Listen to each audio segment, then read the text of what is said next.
the best sound in the world. Kody Smith alongside Kaleb Smith for the very first edition of the Dudes N Brews Podcast. Kaleb, I'm excited. How about you? Very excited. Very excited. Yeah, we've been planning this for quite a while now. I dropped a lot of money on equipment. We're going to drink some beers. Kaleb, did you seriously just hold the microphone to your ass to try to squeeze out a fart? You did. Did I? You did. I can't wait to have Cameron on. That was amazing. I can't wait. So, yeah, that's basically what this podcast is going to be about. Us just literally shitting ourselves. So, please stay tuned for further updates on our podcast. Kaleb's cracking himself open a beer here. Both of us. We just lost all our subscribers. All two of them. Yeah, me and you. I was about to say you're subscribed, and then our buddy Dan Heim. Oh, I can't subscribe. Oh, you can't because you started. Yes, I created the channel, so it's underneath my personal profile. Anyways, Kaleb, just a little bit of a briefing on what we're going to talk about here on the Dudes N Brews podcast. It's going to be a lot of everything, but primarily I feel like we're going to definitely cover a lot of professional wrestling, and we're going to cover a lot of Chicago Cubs baseball. Yes, it's baseball season. Finally. Getting there. Well, I mean, pitchers and catchers reported to Arizona this week. Most players have been there probably for a couple weeks, actually. So, it's our favorite time of year, baseball season. Basically, all summer long. Yeah, it's going to be a little bit of everything. Wrestling, sports, video games, movies, TV, whatever. Whatever we feel like that certain week. So, yeah, just keep checking back and seeing what's in store. Please bear with us though, because this is gonna be horrible. First time I've ever done this, so it's weird. Like I talk to my brother all the time, but now I have a mic in my face, so it's just weird. But yeah, we'll get used to it. So yeah, a little briefing, I guess, if you didn't catch it already. Kaleb and I are brothers. Kaleb's the older one. Yeah, I'm 31 years old. The best looking one. Yeah, that's a lie. No, I mean the best. I'm the oldest one, the best looking one, best there is, best there was, and the best there ever will not be. Sorry, I don't even know if that's grammatically correct, but no. I tried to get an insult. Oh, best there ever not. Wait, what? See, yeah, it's already almost. So we got another brother. His name's Cameron. He's the middleman. He's an idiot. Yeah, so he's not an idiot. He's a mailman. He's a mailman. He's got a kid. So I highly doubt you guys will ever hear from him. The mailman, the myth, the legend, Cameron Smith. Okay, Kaleb, let's go ahead and dive into this. Okay, yeah, we got something. Our main premise, though, our main rule: we must drink at least one beer per podcast. Hence the name. This is Dudes N Brews. Dudes N Brews. Oh, yeah. We are going to talk about beer, too, by the way. Oh, absolutely. We're going to talk about beers quite a bit. Kaleb just burped. Feel better? Yeah. All right. Okay, so for our first episode, we decided to dive into something that we both hold very near and dear to our heart, and that is professional wrestling. Primarily, in 2001, the WWE, then known as the World Wrestling Federation, held a pay-per-view on April Fool's Day, April 1st, 2001. Wrestlemania 17. From the Houston Astrodome. Yes, the Reliant Astrodome. WrestleMania of all time. My favorite pay-per-view of all time. Man, that's probably the best wrestling show of all time. Yeah, in general. Gotta be. And, I'm one of those guys that hasn't necessarily briefed himself on the New Japans, the Ring of Honors too much. I've seen, obviously, a lot of their fantastic matches, but I haven't necessarily gone down and actually broken down a few of their shows. But even, wrestling historians, anything you read online, basically says that Wrestlemania X-Seven is the greatest show of all time in terms of professional wrestling ever. Like, this show's basically going to be all about Wrestlemania 17. Yes, absolutely. So we're gonna recap it, talk about it, our thoughts on it, and it's fresh in our minds because we literally just got done watching it. So we took a lot of notes as well. Yeah, so. Lots of notes. Well, I wasn't planning on taking as many, but it ended up being a lot. So we'll see how this goes. Even without the note taking, though, we probably could have just ran down this pay-per-view, known start to finish where it started, how it ended. Oh, yeah. But we took some notes. Again, an all-time record for the Houston Astrodome at the time of 67,925 in attendance. And one thing that we really talked about, both of us, is that the little opening video package that they played beforehand. Freddie Blassie. Classy Freddie Blassie, man. Vince McMahon loved him. Yeah, he was in all the openers back in the early, 2000s, 99. Attitude Era, basically. Freddie Blassie was in a lot of those intros for the pay-per-views. And this one's awesome. I mean, it's kind of weird because it shows people. I get what they're trying to do. Like, it's showing people from all around the world, like all different types of people watching it. But there's like a random clown, just like, and like, how are these people getting pay-per-views on like little tiny TVs out in the middle of nowhere with antennas? I want to meet those people because I had to pay $60 for this thing.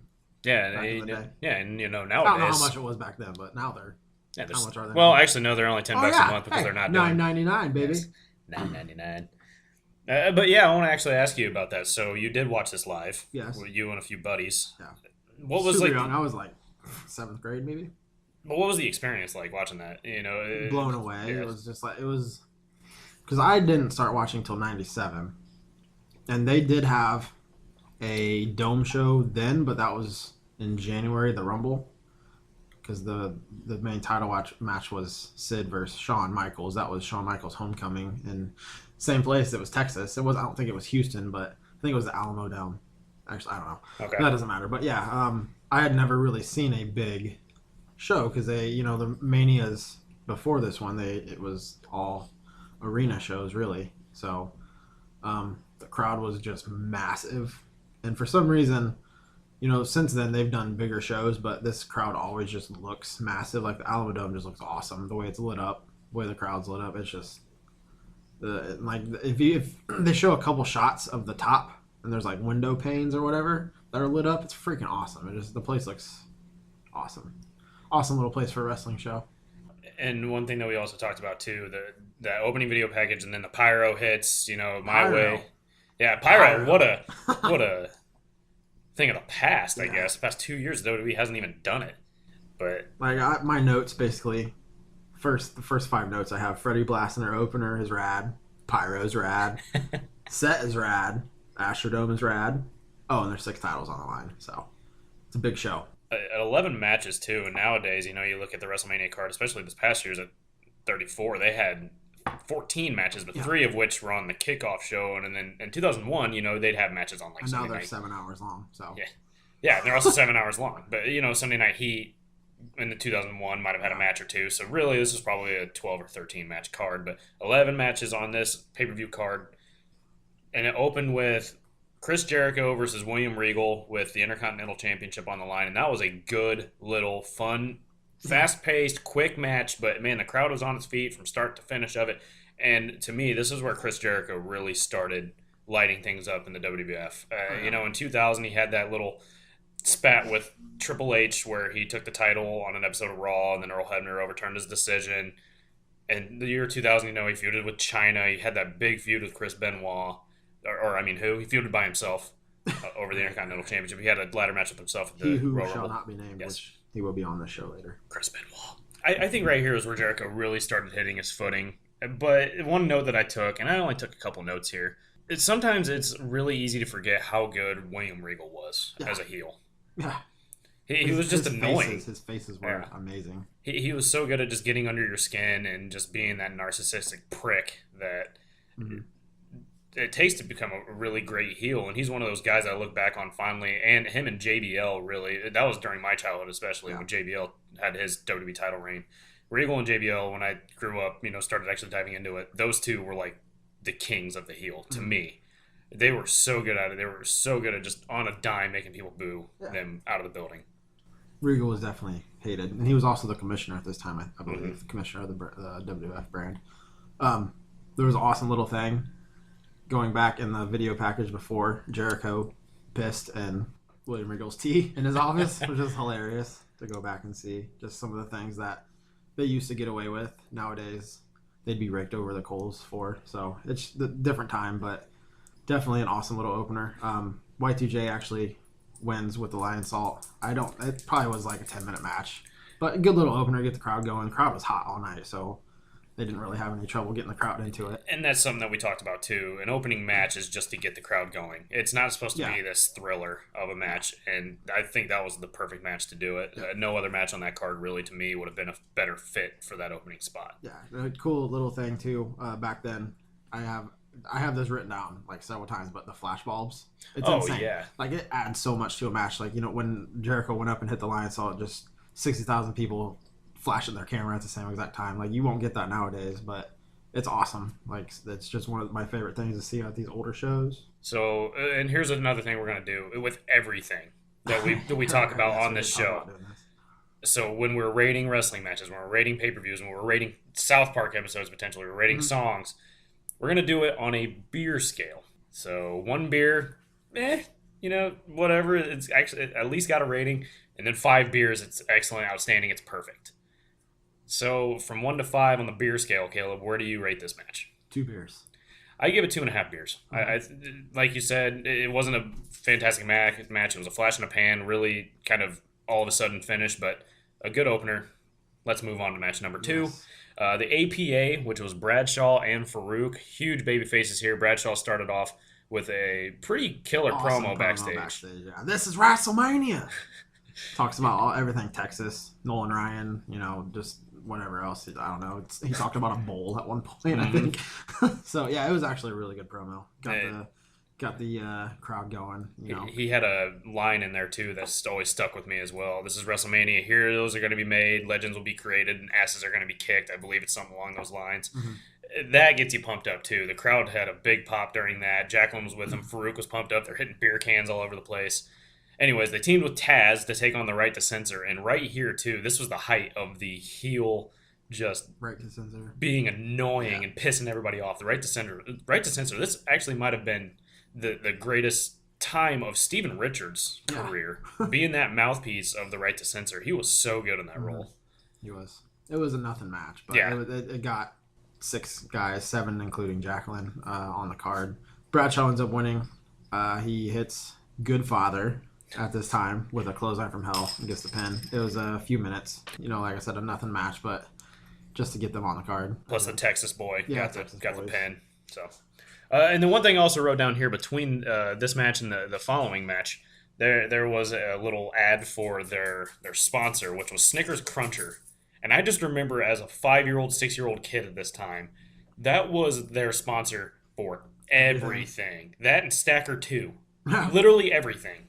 And then it moved on to like Skittles and all that. And now they get sponsored heavily by like Mountain Dew and Snickers still. Moving on, match number 3. Hold on, before that. Ooh. Remember earlier I told you they do some certain things that would, be raked over the coals nowadays. There was a backstage segment after this match with Stephanie McMahon, her mother, Linda McMahon, who was heavily drugged by her husband. In storyline. By her husband, Vince McMahon, and his quote-unquote mistress, I guess. Trish Stratus, I don't know, but it was just setting up the match later between Vince and his son Shane, which is crazy to think about. But yeah, the next match is a hardcore title match with Raven versus Kane versus Big Show. And yeah, for the hardcore title in this area, the hardcore title, 24/7, anything goes. But I really enjoyed how they just kept it between those 3 people because I feel like the story was, who the hell wants to go out there and get in between Big Show and Kane? Yeah. It was surprisingly decent, actually. Like it was fun. They literally brawled front to back throughout the whole stadium. It felt like they started in the ring, but then quickly they brawled through the crowd, which you rarely see nowadays. You might see it on some bigger shows, but they brawled through the crowd. Then they went to the back, and that's when hilarity ensued. I think. So one of the big spots was one of the more memorable spots. Raven before that. Oh, yeah. On Raven during his entrance, he brought out a cart full of weapons, I guess. And one of them was like a plastic Frankenstein toy. I don't know what he was planning on doing with that, but it was kind of funny seeing him, come out there with. The Attitude Era was so fun with those things, man. Like, people look back on the Attitude Era and it's so fondly. They think it's like this amazing era. Yeah, Raven's rolling down with a grocery cart full of just random shit. Instead of like, a table, a chair, maybe like a sledgehammer, a 2x4. Frankenstein's gonna whoop some ass. He's got a plastic Frankenstein, some kind of shrub, and then like a fucking like a slippery when wet dummy. Like, I don't think one of those items like come into play in the match. No, like he hits somebody with the. He threw the plastic dummy at Kane to start. Dummy at somebody, this is funny, but yeah, they brawl to the back and more flash bulbs happen. It's when they're brawling in the crowd. It's just cool to see that kind of stuff. There was one huge spot in the back. Eventually, they're all 3 of them are brawling. Before that, though, Big Show tries to lock Raven and himself inside of a cage, so Kane can't get to him. So Kane can't get to him, but Kane ends up ripping the door off, which within like 2 seconds. Awesome. Within 2 seconds, But there's a funny spot where Kane hits Big Show over the back with like a wooden plank, and Big Show just goes, "Oh!" It's just. Big Show will come into play again after this. But there's another big spot. They brawl out of the cage, and then all of a sudden Raven gets launched through a freaking window, which is awesome. Yeah, and Kane chokes him out with a hose. It looked before like. that, he And then he launches him with the hose still attached to his neck. It's awesome. And speaking of that, we'll hit that actually at the end here. But yeah, we said that. Then there was a little incident with golf carts. Raven gets in a golf cart with Big Show on the back of it, rides like 5 feet, and then they end up in like this little just crevice, I guess, between like the end of the cement and the fence that's like blocking things off. And according to a podcast that we both listened to, Something to Wrestle with Bruce Pritchard, that was like where the electrical paneling was. Yeah, they came within like feet of knocking out all of the power. And that's just allegedly, but coming from a guy that was there, probably watching it right there behind the cameraman, that's pretty insane, especially if they would have knocked out all the power to that show, because what if that had happened, man? That show could have maybe gone down in history as one of the worst WrestleManias. Yeah. That spot where Raven gets thrown through the window. Big Show and Kane end up in that same room by Big Show literally pummeling Kane through the freaking door. So they've destroyed this area. I'm assuming it was built for that reason. And then Big Show goes for a choke slam on Kane or Raven. I don't remember which one it was, but he goes through for one of them and he lets the crowd know that he's going for it. Right here on the floor. Ah! Good times. Some of the stuff that Big Show used to do. And that's one thing too, especially around like the 2015 era, fans were chanting at him, like, please retire, go away.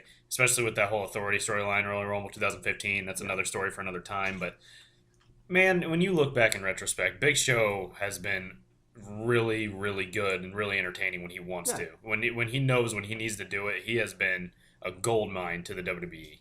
And it'll kind of be sad when he finally decides to hang it up. But Kane wins after diving off a stage. Kaleb, gosh, man. The golf carts come back. Oh, yeah. What Cody was talking about earlier with Raven and Big Show taking off on the golf cart. Kane actually chases them with the golf cart of his own and almost kills Raven. Literally almost runs him over with the golf cart. Like, you can hear him screeching on the brakes. It's hilarious.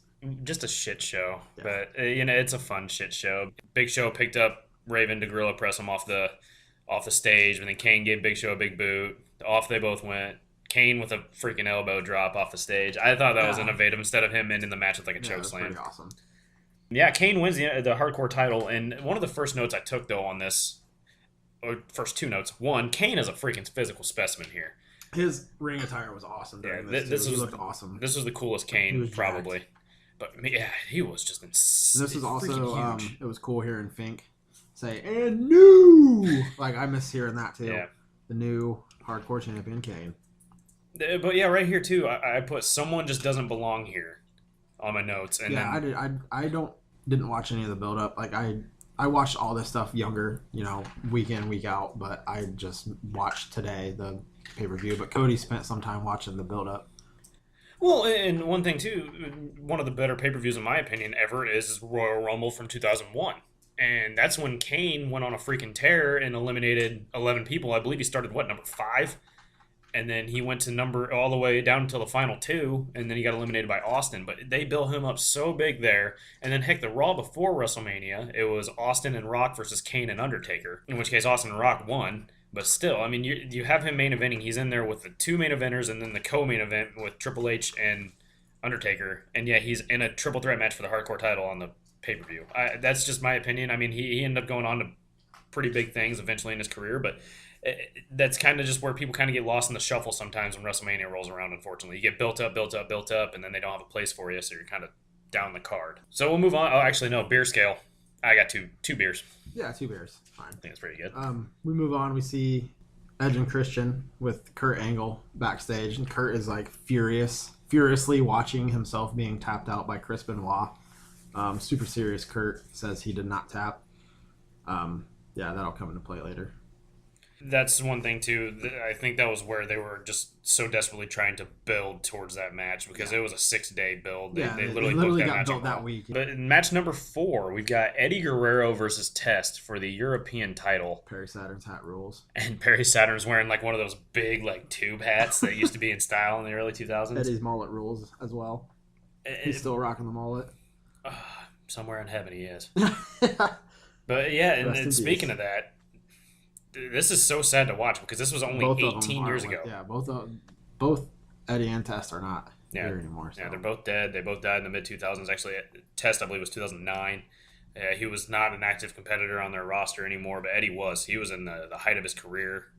Died in 2005. But yeah, it's really sad. But right here, it was a testament of how good Eddie was, though. Yeah, he was bumping like crazy for Test, who's way bigger than him. Like he was just taking everything. Like Test hit a couple big moves. Like he's got like a power slam and then couple power bombs, and Eddie just made him look nasty, and it was awesome. Yeah, and I wrote down he had a couple of big tilt-a-whirl slams. One of them was a tilt-a-whirl slam, one of them was a tilt-a-whirl power bomb, and Eddie sold him to perfection. Eddie ended up retaining after an interference from Dean Malenko, so the band was kind of back together. Yeah, Eddie hits a low blow after Saturn interferes. He hits a move, which is one of my favorite moves ever. Just the name of it, like it's a simple it's just suplex, but it's a moss-covered, three-handled family credenza, as Paul Heyman calls it, and that's just one of the best names ever. Also, Malenko comes out wearing some dad jeans and cowboy boots, just looks awesome. And this was like the tail end of his career as well, so he just didn't give a shit Eddie anymore. Ends up hitting Test in the face with the belt, and he's a new European champion. So match number 5. We are to Angle and Benoit. Caleb has something else. Well, you're blowing past all the. I apologize. I didn't write any more notes. I apologize. Foley gets interviewed after this match. He's the referee for Shane and Vince later. He says, in the interest of fairness, he's going to call it right down the middle, right here in Houston, Texas. Cheap pop. Austin arrives shortly after to a monstrous pop. The place goes crazy for the hometown boy. Well, he wasn't actually from Houston, but Texas, yeah, the Texas boy. But yes, Angle versus Benoit is up next, and all I can say is fuck yes. Well, and Caleb also brought it up earlier how Benoit was Angle was replaying, tapping out, but he was telling Edge and Christian, hey, if there was no ref, it wasn't an official match. Yep, no ref. I didn't tap out. Yep. So I liked that build. I liked the whole. Benoit, over a period of 6 days, has drawn or literally sent Kurt Angle into this psychosomatic state to where he feels like, I have to beat Chris Benoit. I can't tap out to him today. Kurt Angle came out, though, first, and then he started just laying into the Houston fans. And this might be my favorite line out of any promo of all time. All he told them was, lose the freaking cowboy hats. You're not 7 years old anymore. And then Paul Heyman comes out with, yeah, Jim Ross, take off your cowboy hat. You heard him. I just thought that was amazing. And Kurt Angle, at the same time, Paul Heyman's also wearing a hat. He says something like, "Who would wear a hat during WrestleMania?" Commentating during WrestleMania, and they're both wearing hats. It's just a funny line, the funny heel line. Yeah. Heyman was the best. That was one of the best commentating groups ever. And I believe you have even said that's your favorite. Yeah, Heyman and JR, that whole 2001 was just amazing. Those two played off each other so well. Right here, Chris Benoit is the third full-time performer at this point that is now dead. Yeah. And it's just crazy to me. And this will even come into play later on as well, unfortunately. There's a lot of mat/amateur/techno wrestling to start.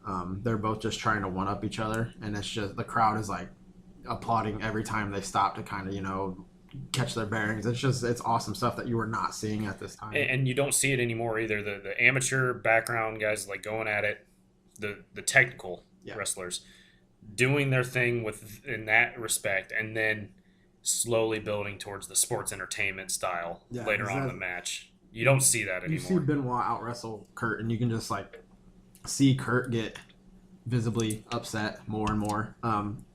Benoit locks in the crossface about 3 times, and Kurt gets out of it. He decides he's had enough. He gets pissed off and decks Benoit, literally punches him in the face. So the technical wrestling stuff's over, and the fight is on now. So they start brawling outside, punches, chops, suplexes, Germans, everything. The mad amateur stuff's over. They're just beating the absolute shit out of each other, and it's awesome. The finish came when Kurt Angle rolled up Benoit, and then he grabbed the tights for the 1-2-3. But before that, Angle was actually tapping out to the crossface. Yeah, before that too. They were countering each other's. Yeah, I wrote that down as well. They constantly countered each other. They were stealing each other's submissions. It was fan-fucking-tastic. Good stuff. And then I also wrote down, though, Benoit obviously could have deserved the win here, but I thought Kurt Angle definitely deserved it due to his incredible 2000 that he had. Yeah. He was the Eurocontinental champion, then dropped those belts to both Jericho and Benoit at the previous year's WrestleMania. And then he got built into a world title feud with both Triple H and The Rock. He feuded with Triple H heavily, he feuded with The Rock heavily, he feuded with Stone Cold heavily, building up to this. He deserved a marquee win at WrestleMania, and I think Vince knew that, to where he said, okay, I'm not going to have you get beat by Austin in the main event at WrestleMania. Let's have you in another match and get a win. That's just my opinion, because, man, with that year he had, it's a shock to me he wasn't in a title match at WrestleMania. Yeah, and you got to also think he had only been there for a year. Oh, yeah. But also, he'd also only been a professional wrestler for 2 years. 2 or 3 years before that. So it's crazy. Afterwards, Benoit ends up attacking Angle in the back and locks in the crossface. During a Kevin Kelly interview. Yep, Kevin Kelly. Angle ends up tapping to show that, he does continue to tap to Benoit all the time. Up next, we have a women's title match. And unfortunately, there's another person who is not with us anymore. Ivory versus Chyna. Ivory was the champion going in. This was just a squash match. Yeah, Chyna just absolutely destroys her in a few minutes. Chyna finally got her revenge. It was months of torment. We go back. We didn't give that the last 2 matches. Oh, man, we didn't. Okay, so go back to the Eddie Guerrero test match, the beer scale. 2 beers. 2 beers. Yep, I agree. Angle Benoit. 5 beers. You get that 5 beers, huh? Yeah. And that's tough for me, man, because the story of it was just perfect. The story was good, especially with that build. But I am a big, big proponent of a built-up match with a big-time story behind it. They ended up telling a story. They did a really good job of that. Just because of that, there was no build. I give it 4.5 beers. Okay. If it Calm had down, a story, man, Meltzer probably gave this match like 3.5 stars because he's a prick. But if it had a build, had a stronger build, dude, that's a 5-star match in my opinion. There's nothing wrong with that match whatsoever. But yeah, then Chyna versus Ivory. Again, Chyna no longer with us either, so that's 4 full-time performers at this point now, present day, that are no longer with us, have passed on. But Chyna squashed Ivory in a revenge match. She had this big feud with Ivory, heck, dating back to November of 2000 or something like that. Yeah. She got spike pile driven by Val Venus at one point. Storyline wrote her off, but I think she had a little injury to deal with. I don't know, but I wrote down the video promo leading into the match was longer than the match itself. Yeah. Chyna could have been so much bigger, and had she not had issues with Triple H, Stephanie following this. Next is an insane street fight. Vince McMahon versus his son Shane, with Mick Foley as a special guest ref. And like I said, Vince is insane. He's 50-some-odd years old right now, just taking kendo stick shots from Shane. There's a lot of brawling. It's actually a surprisingly really good match. I enjoyed it. You would think 2 non-wrestlers are just going at it, but it's really good. A really good brawl. They were able to cover up a lot just by having the street fight, attached to it. And that's the thing too with Vince. Sorry to cut you off, but anytime Vince is in a match, it feels like there's always got to be a stipulation. But that's exactly why he's not a wrestler. Yeah, he's not a wrestler. So what do we do to cover this up, make me look better? Let me get hit in the head with some steel chairs. Let me low blow some people, Then I think that's a really good dynamic for them to add. And then also, forgot to mention, before the match started, Shane McMahon came out, pointed up to the crowd. There were some WCW jobbers up there because this was the launch of the Invasion storyline. The Raw before was when Vince purchased WCW, and then Shane in storyline bought it out from underneath Vince. And then thus the Invasion was born, but WWE or WWF at the time did not get the superstars they wanted, and they had to settle for Lance Storm and Mike Awesome, and nothing wrong with Lance Storm whatsoever. No. They ended up scoring Booker T, so I guess that's a pretty good one. They got ECW involved, but yeah, it just wasn't not pretty. Another weird thing I found in this was that both Shane and Vince both came out to the No Chance in Hell song. Yeah. I just thought that was weird if they're feuding with each other. He didn't have his money. Not yet, but he had it like a month later. Yeah. I recall the King of the Ring 2001, he had that in his match against Kurt, so that's just fun. Paul Heyman announced that Shane was 31 years old here. Yeah. He seemed so much older than that, but just 31, and now, you see him, he's all old and gray. Yeah. It seems like he's 60. How old Vince was back then during this match is how old Shane is now. It's crazy to think about. Shane goes through an announce table at one point. He has Vince laid over the Spanish announce table, but Stephanie comes over and pulls Vince off, and Shane ends up going through it. It was a pretty awesome spot because you can see the flash bulbs again going off. And I also wrote that down too. It probably didn't have anything to play into it. This could just be me being a fucking mark. But do you think that could have been maybe like an influence for the spot from the Hell in a Cell 2017 between Kevin Owens and Shane McMahon when Shane dove off the top of the cell and then Sami Zayn pulled him off? Could be. I saw that and I definitely related the two. I was like, wow, that's because like Kevin Owens was a huge fan back during this time too. Yeah. I mean, they hey, remember that time you fought Vince at Mania? Like to do something like that. Like we talked about earlier, there was a segment with Trish and Vince and Stephanie. That actually comes back into play here. It was all a ruse on Vince. Trish ends up slapping him in the face at one point, turning on him. So Steph and Trish brawl. Mick comes in to take them both out, to get them both out of the ring, and then ends up taking a sick chair shot, unprotected. that dude is from Vince, nuts, just man. right to the face. Just smack. Vince just kills him with it, literally. Also, more stuff that would be raked over the coals nowadays. Vince picks up his drugged up wife at one point after the two ladies brawl. He's acting like he's going to do something to her in the ring. He goes and grabs a steel chair. He ends up just sitting her in it so he can watch him, finish off Shane. But Yep. she ends up, it was all Rising from the dead. rising from the dead, basically. I have written down, Linda's alive, holy shit. She wakes up, kicks Vince square in the nuts. Dude, the crowd went nuts. Oh, yeah. Linda McMahon got probably Austin level pop right there. That was awesome. And then, after that, Foley ended up beating the shit out of Vince. Yeah, Vince Got Foley his- comes back and just lays into Vince. And then he sets up a coast-to-coast for And Shane. Shane kills Vince with the coast to coast, which is one of the first times that we're seeing Shane do it. And Yep. he's done it many times since then, but this became kind of his finisher. So, holy fuck. Yeah, It was huge actually a reaction. surprising match. I give it three beers. I agree with that. 3 beers. I think that's just phenomenal. And the storytelling was awesome. Mhm. The build to it, the whole WCW thing, and we're definitely not done from there. Do you have anything to add before we move on to the next No, match? I'm looking forward to getting to this next match, actually. This is arguably probably my favorite match just to sit down and go back and watch. And that maybe not the best match I've ever seen, obviously, but this is my favorite match just to sit down and be able to watch it and find something new.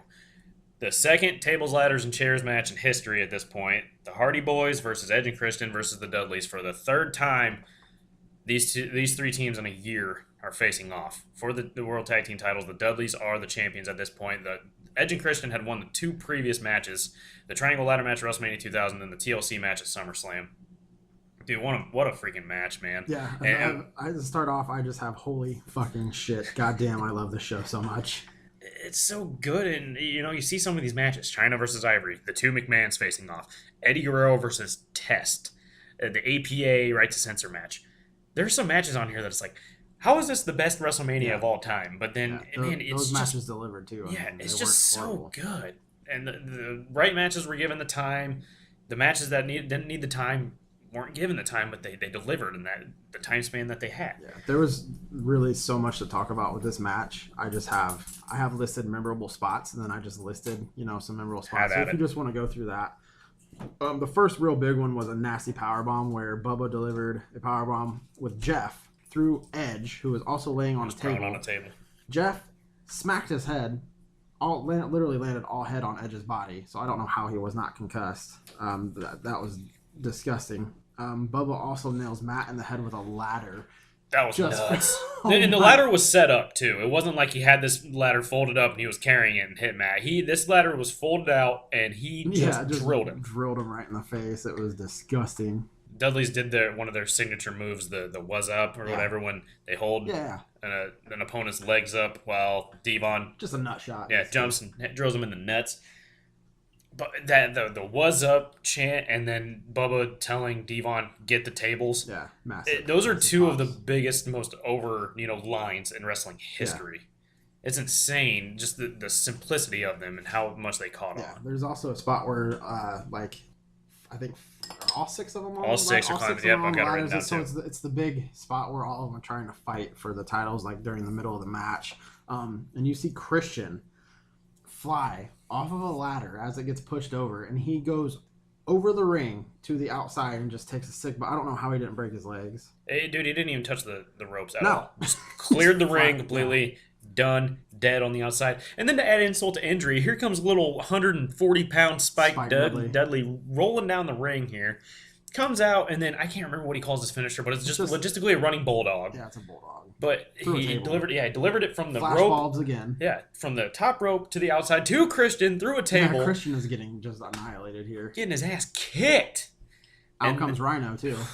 Looking jacked. Like a real jack, baby. And that is one of the guys, too, on a pretty long list of mine, to be honest, that I'm surprised that Vince wasn't, like, salivating over.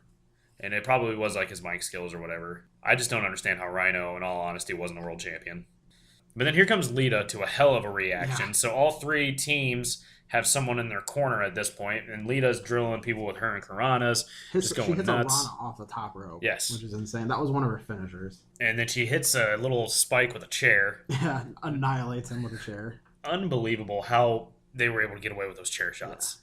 But then following that, she takes her shirt off. Paul Heyman starts exclaiming, "Take it all off, Lita! Take it all off!" And then 3D, she's dead. Yeah. She's out of the match. There was just a lot of, at the time, they've, definitely one-upped it since then, but at the time there was just very innovative stuff. There was one point where they had, I think, 3 or 4 ladders set up, and Jeff Hardy goes up.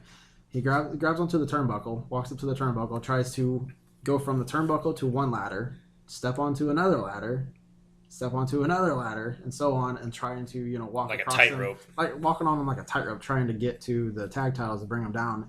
And he ends up actually falling off, but I think that kind of adds to the match. It's like that maybe not was supposed to happen, but this match is so dangerous that like stuff like that can happen. Yeah, it makes it more realistic. Yeah, but before that too, Jeff delivered that swanton on the outside off that the 20-foot so-called 20-foot ladder. But yeah, that was sick. He delivered the swanton to Spike Dudley and Rhino, who were on 2 separate tables. Yep, and then the only one table broke. Yeah, only one table. I think Rhino didn't even take the bump. Like he didn't even really get hit. Oh, really? Spike that took it all, but Rhino fell onto both of them. So gotcha. He decided, injury to insult. But then I think one of the biggest spots of the match, which is still seen today, probably one of the biggest spots of all time. Jeff is hanging off the tag titles. This is after he tried the tightrope thing. Yeah, after the tightrope thing. He's hanging off the titles, and you see Edge climbing up in the corner, and you're like, what is on a turnbuckle? What is Edge? No, he's on a ladder. Oh yeah, he is on a ladder. You're right. You're right. He climbs up on the ladder. He turns towards Jeff, and he's like, oh my god, he's gonna spear him. And then he just does it, and you see 60,000 flash bulbs go off, and it's just one of those things that lives on forever. Because they always talk about WrestleMania moments. That one's still played. Like you still see that all the time. That's one of my favorite spots from the match. That might be the WrestleMania moment in terms of a spot in a match. Yeah. That's for 100% sure. Edge put it on the line, and it's kind of no wonder why he had to hang him up early. And it's shocking that Jeff Hardy still able to do it. It's crazy to think about also these 6 guys, they all went on to have pretty long careers. All Hall of Famers, for sure. 3 of them already Christian and are. Edge aren't wrestling anymore because they had to retire due to injuries, but, you've had Matt, Jeff who's still wrestling. Dudley's. The Dudley boys who are still wrestling. It's crazy that 4 of the 6 are still able to do it after all the stuff that they did. So in the final moments here, Matt Hardy and Devon Dudley are climbing a ladder trying to... Oh, no, it was Bubba Ray. Sorry. Matt Hardy and Bubba Ray Dudley are climbing a ladder trying to get to the belts, but then Rhino pushes this ladder over, and both of them go flying outside of the ring through 4 tables that were set up within the first 5 minutes of the match. So I like the intrigue of having the fans wait. Yeah, I wonder what the hell those tables are going to do, And then Devon starts climbing a ladder, and then Christian is helped up finally by Rhino. ENC win again. The 3rd time. And I want to ask you, because, at this time, obviously I'm watching, but this is like a 5-year-old. This is cool. You're, what, like 13 at this time, 14, maybe 12, but I know you're 13 at this point, but so you're actually able to like dive into this. Yeah.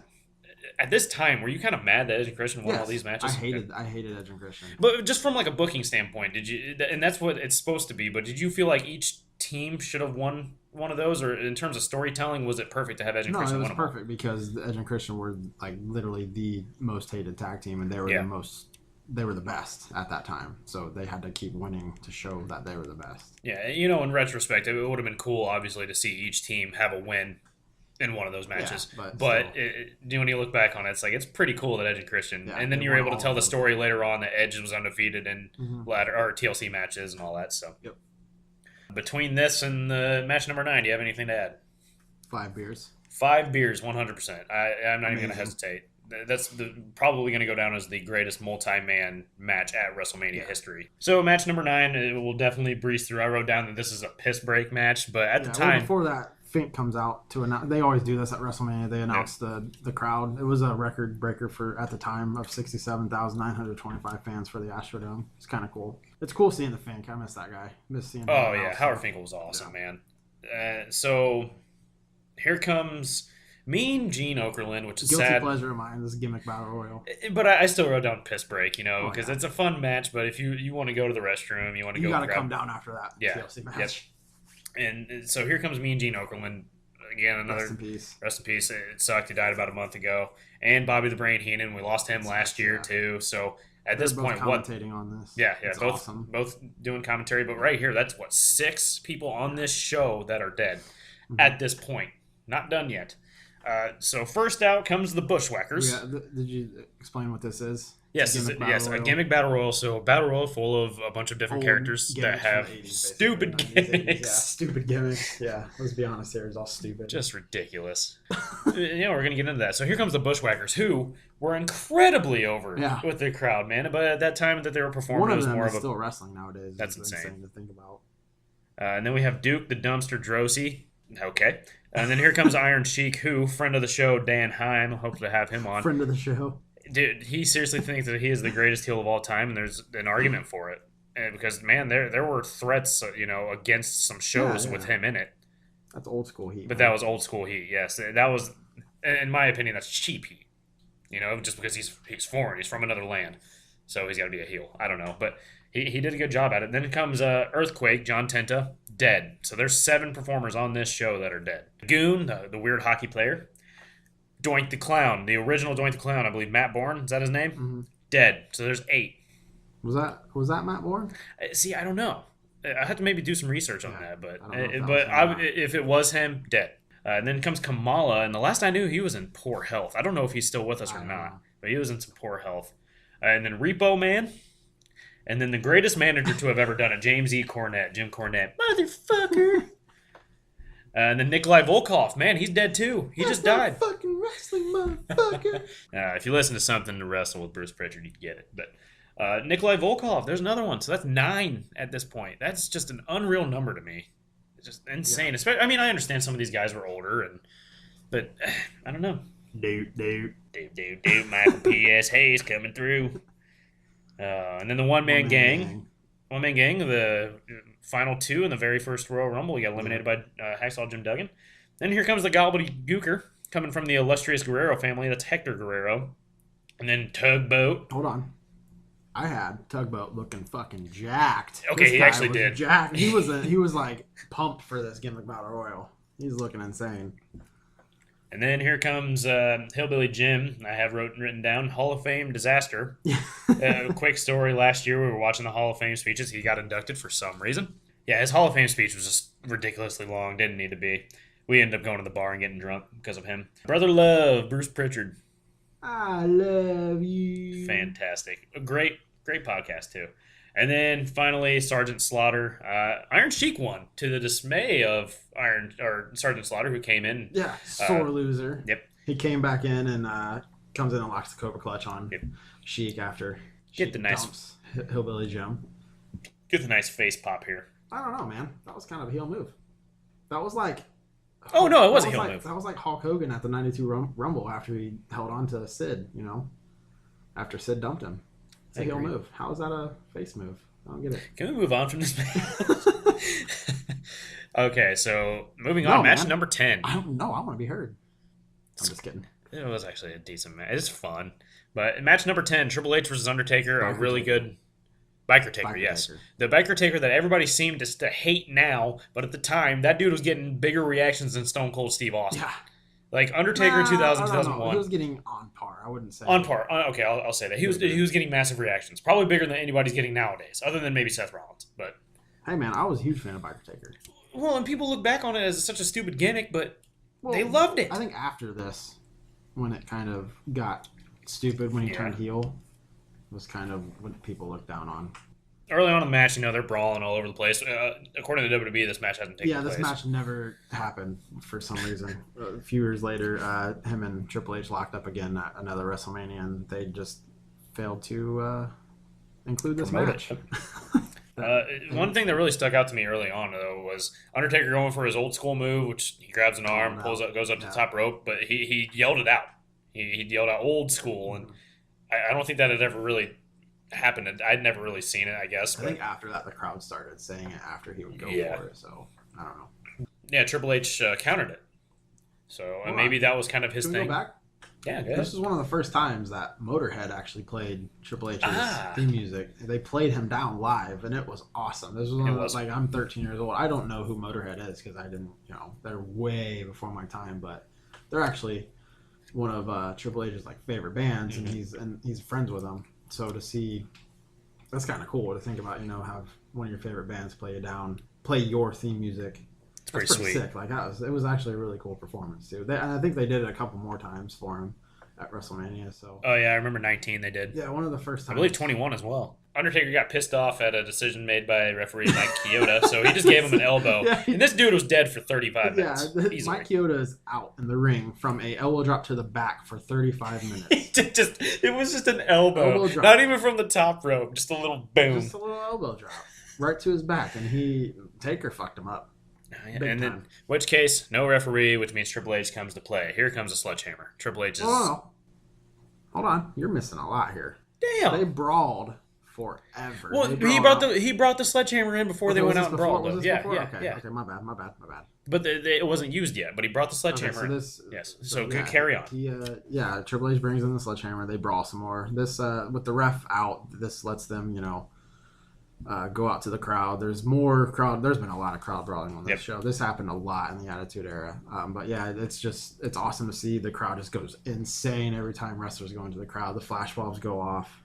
They end up brawling to a section that you don't normally see. It's like you see the where the production happens, and there's they're fighting up on this like scaffold. You see like all the weird like electrical equipment, and then if you look down under a table, you see this dude just cowering under a table. He's like one of the workers. He's like, just, "Oh my god, don't kill me!"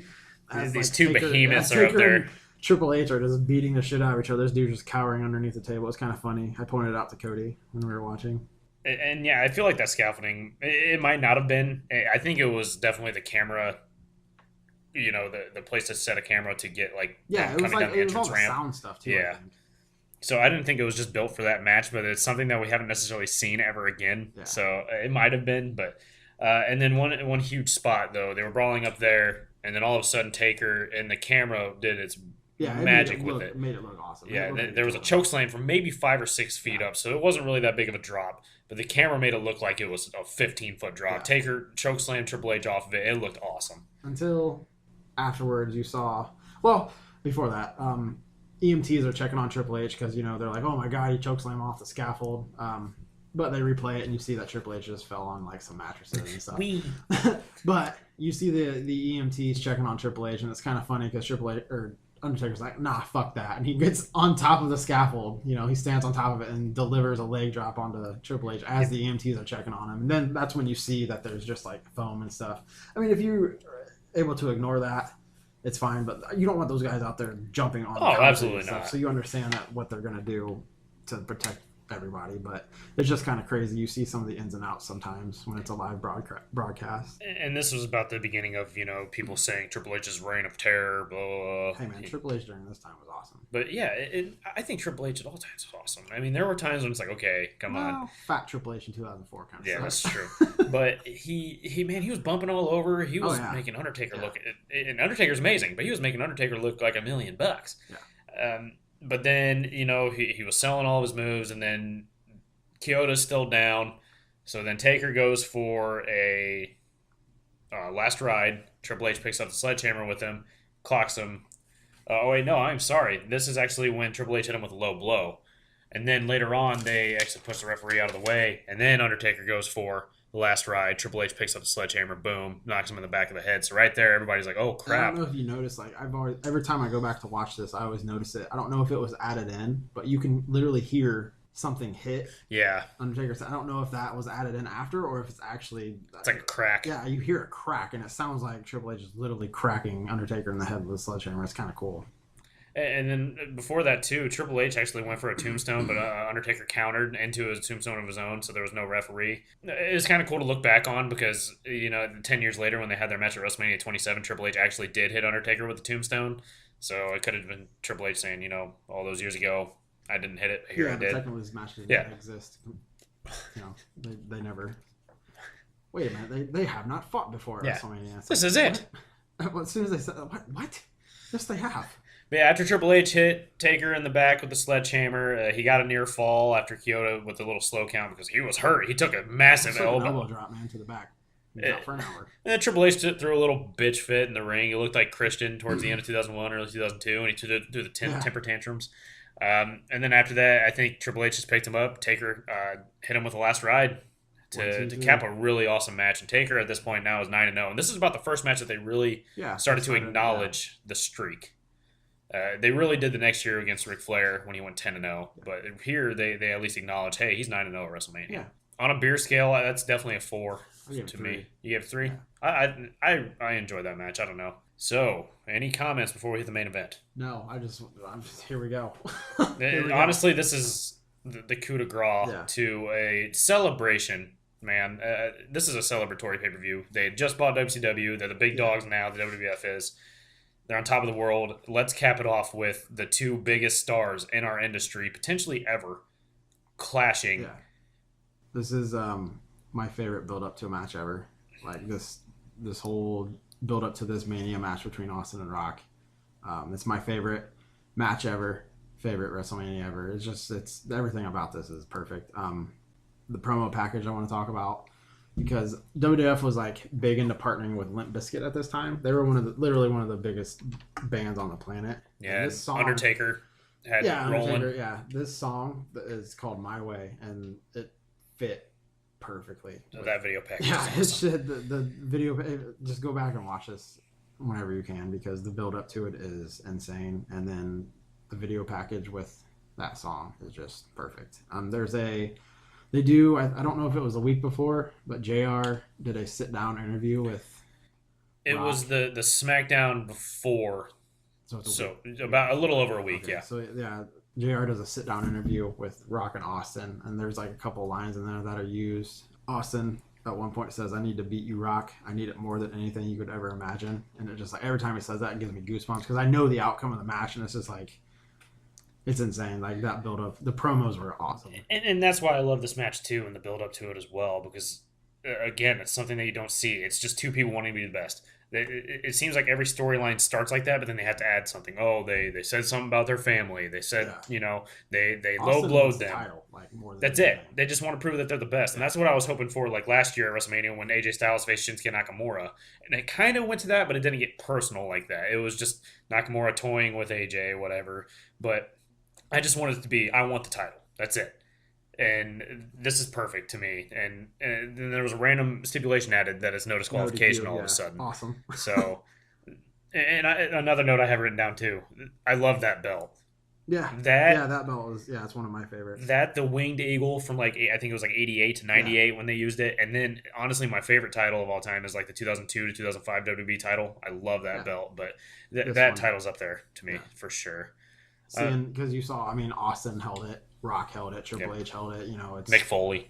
Yeah, you saw this during like the peak WWF time. So this was the title that I most am fond of. This heavyweight title. But right before we get into it, I watched the Raw before, the 6 days prior, and at the end, Rock delivered a Stone Cold Stunner to Austin, and then the camera panned in on the beers that Austin was chugging. He had 4 beers, and he's trying to chug all of them. Yeah. Panned in, you could see he's drinking Busch non-alcoholic. Hey, man. So he's trying to still look jacked for Mania, man. I just thought it was funny, and my girlfriend Cassie actually brought up a good point. That could have been Vince saying, "Hey, no booze right before WrestleMania." So it was just something neat to. Or he just didn't want to get trashed during Raw. This match is so looked back so fondly by people, but even at the beginning, about 2 minutes in, both of them they botched the swinging neck breaker. Yeah, there was a few botches, but that makes it look real. It makes it look real, yeah. Before this, Austin was using the Disturbed theme music. Oh, God. That's my favorite theme music. I hate Disturbed, but that theme music is awesome. I didn't like it. I don't know, but he comes out and gets a monster pop. Like it's he did. Massive. And Rock gets booed out of the building, which is weird because, he was at this time. Well, they're in Texas, man. They're in Texas. They're both. It's a face-face match. Yep. These are hard to do, but at the time, I think they played off each other perfectly. Yep. And one thing too, these two are excellent in the ring, but they're so unorthodox and just weird with what they do. Like The Rock, I think, went for a hip toss on Austin, but he did like a belly-to-belly hip toss. It just looked weird, but it was cool at the same time. So that was The Rock, though. He did that a lot. Yeah, and I don't know. I just thought it works. When you're unorthodox like that, you can make it work. Yeah. They literally wasted no time. As soon as I think they started before the bell. Like they did. Austin hits him before the bell. Like the crowd is molten. They don't waste any time brawling to start. They brawl through the crowd to begin with. They go outside. Very early on, Rock gets busted open with a bell shot from Austin. Looks nasty. Austin whipped that ass for a little bit, but then Rock came back with a huge clothesline in the ring. In which case, the crowd erupted in boos to that. And you even alluded to that already, that the crowd was booing Rock, which is insane. But especially at this time. And then Rock ended up hitting Austin with the ring bell, getting his revenge. With the near fall there. And then Austin's bloody, too. And this is maybe 10 minutes in. Yeah. That's maybe. They're literally going all out already. It's just insane. Then Austin ends up giving The Rock double bird after, a brief exchange. They're both bloody messes, but then The Rock ended up countered into a sharpshooter. So this was like shades of WrestleMania 13 when Austin was bleeding against Bret Hart, that iconic Rock image. Always, I love The Rock, but he always had a horrible sharpshooter. He did. And he did it all the time, but it was always horrible. And then eventually Austin shows him how to do it. Like Austin locks in a sharpshooter of his own, and it looks awesome. But before that, Austin got out of the sharpshooter by grabbing the ropes. Yes. In a no disqualification match, isn't there no rope breaks? Yeah, but did Rock listen to the ref? He did. Okay. Because there comes a point later in the match where Austin has Rock in the sharpshooter again, and Austin's just not listening to the ref at all. But I also like this too. I took just seeing little things. Austin ended up breaking The Rock's eyes at one point too. Yeah. You see those little heel things, subtle heel hints. It's cool. He's going all out because he needs the title more than anything, And then at one point, Austin ends up applying the $1 Million Dream, which he hadn't used since 1996 when he was the ringmaster. So, and Jim Ross said the perfect line: Austin is willing to do anything to get the belt. Yep. Again, it's all about the title. It's not about glitz, glamour. It's not about, hey, he said something about my family. It's, I want that fucking title. Yep. That's it. He ends up actually putting Rock to sleep, but Rock gets the arm up at 3. There's a little bit of reversing right after that, and Rock actually hits a stunner out of nowhere after this, which is awesome. And then there was a near fall, and then here comes Vinnie Mac just strolling down He's looking the ramp. Real concerned. And then the crowd is chanting asshole at him. Again, in this era, it's always, but the crowd's hot. They want to see Austin versus Rock, and all of a sudden here comes Vince. Like, what the hell's going on? Rock, they continue to beat the shit out of each other. Rock eventually hits a people's elbow, but... I want to bring something up real quick about that people's elbow. It wasn't lined up with the hard cam. Literally every single time Rock did a people's elbow, either his back was turned to the hard cam or he did it. They wanted that crowd shot behind him because you had the huge crowd shot behind him and all the balls going on. I think they wanted that shot. But still, he was doing it towards the entrance ramp, which in retrospect, every single people's elbow that you always saw, it was either he was facing the hard cam or there was a camera there ready for him. Yeah, that's very true. They wanted that shot of the huge crowd behind him as he was doing the move. He hits the people's elbow, and here comes Vinnie Mac pulling the Rock off. Pulling the Rock off of Austin before the 3 count, and Rock is pissed. Chases Vinnie Mac around the ring. Vince, trying his hardest to run faster than Rock, and Rock's just slowing up like, okay, Vince, let's go. They get back in the ring. Austin catches Rock and hits him with the Rock Bottom. So now at this point, both of them have hit their finishers on each other, which is really cool. Rock kicks out. Crowd is absolutely molten. Austin is pissed. He goes for a stunner, but Rock shoves him into the ref. So now there's no ref. Earl Hebner is gone now. Yep, what are we going to do? Now. All of a sudden, something weird kind of happens. JR kind of says something else on a commentary about it. Austin looks at Vince, tells him, hey, go get me a chair. And JR's kind of like, why is Vince listening to Austin? Why are they, talking to each other? What do you think about that? I really wish I was this age in this era, honestly, just to be able to dive into that because, man, I would have been like, what the hell is going on? Like, I would have been pissed. Yeah. And that's the best way to do it right there. Yep. They would have caught me hook, line, and sinker, and I knew what happened. Mm-hmm. And yet they still do each time. Yeah. So Vince actually does go and get Austin a chair. He hits Rock with it. Rock kicks out again. Somehow, Austin's still pissed off.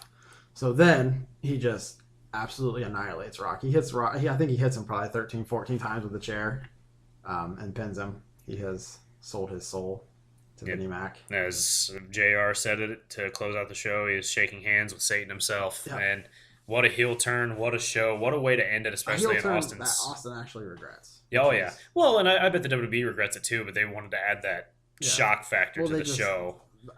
Going into, the Raw after, I was like so intrigued. I was like, holy shit, what's going on? And they just didn't creatively hit it like out of the park like I thought they were going to. They were kind of, I don't know, that 2-man power trip stuff that happened the night after. Yep, it did. And that could have waited.